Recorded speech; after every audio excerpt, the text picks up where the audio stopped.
yung cupid bow, naalala mo yung cupid bow? Ayan, oh. Yan. Lagyan mo lang siya ng linya. Tapos, asaan yung dulo ng lips niya. Ito is kapag walang-wala, ha. Tapos, saka mo siya i-arco. Yan. Ganon. Saka mo siya susundan yung lip line ni client.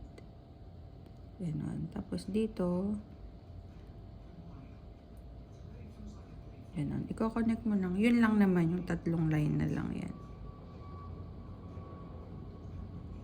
Ayan siya.